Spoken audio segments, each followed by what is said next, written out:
Election का पहले एक अमेंडिंग बिल था, उस पर भी ये हुआ। इस दफ़ा उन्होंने टोटल इलेक्शन है उनके पार्ट के ऊपर और उन्होंने उसको रख दिया दराज में और 10 दिन गुजर गए। अब जो मैंने पहली बात की है, मैं बहुत वाज़े हूँ, हर बंदे की एक अपनी राय होती है, मेरी राय इस पर बहुत क्लियर है कि ऐसी सूरत में 11वें रोज़ वो बिल जो है वो नोटिफाई हो जाएगा, वो पब्लिश हो जाएगा और वो एक्ट बन जाएगा, क्योंकि सदर मुमलिकत को जो आइन ने इख्तियार दिया था उन्होंने वो इख्तियार इस्तेमाल नहीं किया। तो अगर ये कहते हैं कि ये उनकी कंसेंट नहीं है तो सिर्फ उस सूरत में नहीं है जब उन्होंने एक्सप्रेसली की। लैंग्वेज बहुत क्लियर है। मेरे ख्याल में इसमें अली साहब ये जो बात है कि प्रेसिडेंट के पास जो वापस भेजने का ऑप्शन है, जो 75B का, जिसका तारड़ साहब भी जिक्र कर रहे हैं, वो है कि with a message requesting that the bill or any specified provision thereof be reconsidered and that any amendment specified in the message be considered. उसके बाद 75(2) किक इन होता है। क्योंकि सदर ने पैगाम के साथ वापस नहीं भेजा, इसलिए तारड़ साहब ये कह रहे हैं कि फिर किक इन हो गया, जिसकी वजह से ये असेंट हो गया और ये कानून बन गया। सदर साहब दराज में रख के नहीं बैठ सकते। अब तो उनके सेक्रेटरी भी कह रहे हैं कि सदर साहब ने तो मुझे भेजा ही नहीं था, ये तो उनके चैम्बर से वापस नहीं आया। जी देखिए, मेरा इतराज आइडियली ये होना चाहिए था, जो बिल्कुल आइन की एग्जैक्ट प्रोविजन है कि प्रेसिडेंट साहब को चाहिए था कि वो इसको वापस भेज देते रिजेक्ट करते वक्त, साथ उसके अपने जो रीजंस हैं, जो वजूहात हैं रिजेक्ट करने की, वो भी भेज देते। आइडियल ये सिचुएशन थी। लेकिन ये मेरा इशू नहीं कि उन्होंने ये नहीं किया, क्यों नहीं किया, वो अलग एक बहस है। अज्यूम करें कि उन्होंने नहीं किया और हकीकत भी ये है कि उन्होंने नहीं किया। जब उन्होंने ये उसको वापस अपने रीजंस के साथ नहीं भेजा, तो क्या आप ये अज्यूम कर सकते हैं किसी आइन की शिक के बगैर कि वो ऑटोमेटिकली कानून बन गया? जबकि आइन कहता है कि कानून ऑटोमेटिकली सिर्फ तब बनेगा जब ये रिटर्न्ड जो बिल है वो जॉइंट पार्लियामेंट भेजेगा। उस स्टेज 2 पे ही वो डीमिंग प्रोविजन आती है, वरना स्टेज 1 पे आइन डीमिंग प्रोविजन डाल देता। ये बिल्कुल इस तरह है कि जिस तरह बहुत सारे कवानीन हैं जो कहते हैं कि अदालत ने 6 महीने में फैसला करना है, लेकिन जब अदालत फैसला नहीं करती तो क्या हम ये अज्यूम कर सकते हैं कि जज के सिग्नेचर के बगैर, जज के फैसले के बगैर वो जजमेंट आ गई? ऐसी बात तो कम से कम आइन और कानून के मुताबिक दुरुस्त नहीं है मेरी नजर में।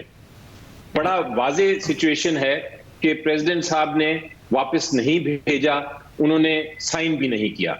तो एक चीज है कि क्या साइन ना करने से कानून डीम हो गया, वो बन गया, वो तो क्लियर है कि वो नहीं बना।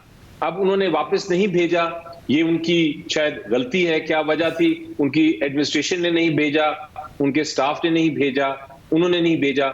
ये एक और अली साहब, क्या आपकी गुफ्तगू हुई है सदर साहब से? क्योंकि अब से 10 दिन पहले उन्होंने कोई 13 बिल्स वापस भेजे हैं। अब खबरें चलती रही जा रही, एक बिल 2 तारीख को गया है, 12 अगस्त को 10 दिन हो जाते हैं, एक 8 को गया है तो 18 को 10 दिन हो जाते हैं, फिर खबर चलती है उसके 24 घंटे बाद उनका मौक़िफ़ आता है। अब उनके सेक्रेटरी जिनको उन्होंने की सर्विसेज वापस की हैं वो कह रही है तो सदर के चैम्बर से नहीं वापस है। आपकी कोई बात हुई है कि क्या उनका मौक़िफ़ है इस सब पर, कि क्या हुआ जब आप खुद भी कह रहे हैं कि आइडियली उन्हें वापस भेजने चाहिए था?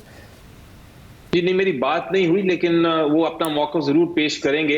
एक चीज तो बड़ी वाज़ेह है, और अगर आप ये नोटिफिकेशन देखें हुकूमत की और जो प्रेस कॉन्फ्रेंस सुने जो मिनिस्ट्री ने की थी, तो बड़े वाज़ेह तौर पे उन्होंने ये कहा है कि ये साइन नहीं किया सदर साहब ने। नोटिफिकेशन भी कहती है कि हम इसको डीम करते हैं कि ये कानून बन गया। अब इसका कोई हक आइन गवर्नमेंट को नहीं देता, हुकूमत को नहीं देता कि वो एक कानून को अज्यूम कर लें। एक बात जरूर हो रही है कि प्रेसिडेंट साहब ने ये ट्वीट जो है अपना 24 घंटे या 25 घंटे बाद क्यों किया, ये बात दुरुस्त है। लेकिन आप दूसरी तरफ ये सोचें कि अगर ये ट्वीट ना की होती तो क्या एक कानून जो कागज का टुकड़ा है, जो कानून नहीं बना, वो हमें पता ही ना चलता कि कभी साइन हुआ ही नहीं, और फिर हम उसको कानून समझ के उसको इंप्लीमेंट कर देते। सर अली साहब मैं ये जानना चाहूंगा कि फिर ये ट्वीट करने से पहले क्या उन्होंने कानूनी मुशावरत आपसे की? क्योंकि उनके ट्वीट में तो ये अजम्पशन है कि कानून बन गया है। वो तो खुद माफी मांग रहे हैं लोगों से जो इससे मुतासिर होंगे, जैसे सदर साहब खुद भी अज्यूम कर रहे हैं कि ये कानून बन गया है। जी देखिए, मेरे लिहाज से वो अज्यूम नहीं कर रहे। मेरे लिहाज से वो बहरहाल इसकी एक्सप्लेनेशन वही देंगे, हो सकता है अज्यूम कर रहे हो, लेकिन मेरी नजर में वो शायद माफी इसलिए मांग रहे हैं कि उन्होंने जो 24 घंटे या 25 घंटे बाद ये इन्फॉर्म किया लोगों को, और उस अरसे में अगर कोई किसी किस्म का अबहाम की वजह से किसी के खिलाफ एक्शन हो गया तो शायद वो उसके लिए अपनी अपोलोजाइज कर रहे हैं कौम से, या शायद इसलिए अपोलोजाइज कर रहे हो कि मैंने रीजंस के साथ नहीं भेजा। ये उनका मौकफ क्या है इसका मुझे इल्म नहीं है, लेकिन इसको हम कानून और आइन की नजर से अगर देखें तो एक शख्स का कहना या समझना अलग बात है, आइन क्या कहता है ये ज्यादा जरूरी है हमारे लिए। और तार साहब, मुझे आइन बड़ा वाज़ेह नजर आता है। तार साहब, आप कहिएगा, क्योंकि अब तहरीक इंसाफ ने तो ऐलान किया है कि वो अदालत भी जा रहे हैं इस हवाले से। ज़ाहिर है अगर अदालत में इंटरप्रिटेशन होगी फिर वाज़ेह होगा कि कानून है या नहीं है, या आप समझते हैं कि ये हर हाल में कानून है? क्योंकि अली ज़फ़र साहब ने बड़ी वज़ाहत से बताया कि वो समझते हैं कि कानून नहीं है। मैं बड़ा जी इस पर क्लैरिटी से ये अर्ज़ करूँगा कि जिस लम्हे ये कानून 11वें रोज़ नोटिफाई हुआ है, अब ये एक्ट ऑफ पार्लियामेंट है, और मेरी जो ये राय है उसके पीछे ताकत है आईने पाकिस्तान की, कि जिसके प्रीएम्बल में ये लिखा हुआ है कि पाकिस्तान में जो निज़ाम हुकूमत है वो पार्लिमानी जमहूरी निज़ाम हुकूमत है, हाकमियत अल्लाह ताला की है, और इस मुल्क में जो हाकमियत है वो उसके फरमान के ताबे अवाम के वोटों से मुंतखब नुमाइंदे जो हैं वो चलाएंगे। अगर हम इस तशरीह के ऊपर अमल पैरा होना शुरू कर दें जो मेरे भाई कह रहे हैं, तो फिर ऐसी सूरत में पार्लियामेंट एक रबड़ स्टैम्प बन के रह जाएगी। सदर मुमलिकत जिनका रोल एक रस्मी सरबराह मुमलिकत का है, और वो आम ज़िंदगी के जो बाकी ऑफिशियल अमूर हैं उनमें वज़ीर आज़म की एडवाइस के पाबंद हैं, और उनके पास कोई रास्ता नहीं है कि ऑन हिज ओन वो कुछ कर सके। वो अगर पार्लियामेंट को डिक्टेट करना शुरू कर दे, आप ज़रा लैंग्वेज मुलाहिज़ा करें कि प्रेसिडेंट, हालांकि आईनी सरबराह ने ये नहीं कहा गया कि वो डायरेक्ट करेंगे पार्लियामेंट को, कहा गया requesting the parliament to please reconsider the same. तो आपको पूरी स्कीम समझ आ जाती है उससे। और आपने बिल्कुल सही कहा कि बी जब तक इम्प्लीमेंट नहीं होगा, आर्टिकल 75 की जो क्लॉज 2 है वो किक इन नहीं होती। तो मेरे ख्याल में इसमें कोई बहस मुबाहिसे की बिल्कुल गुंजाइश नहीं है। मुनासिब है अगर कोई अदालत जाना चाहता जाए, लेकिन मेरे राय में ये वैलिड पीसेस ऑफ लेजिस्लेशन हैं, ये एक्ट्स हैं इस वक्त, unless and until these are either amended or recalled by parliament और अदरवाइज़ कोई डिसीजन आए अदालत का जिसमें इसकी तशरीह हो। लेकिन कानूनी स्कीम के अंदर रहते हुए ये बिल्कुल वैलिड लेजिस्लेशन है। अली ज़फ़र साहब, फिर आप, क्योंकि निगरां हुकूमत के वज़ीर कानून ने भी कहा कि ये कानून बन गया है, तो अब आप अदालत जा रहे हैं?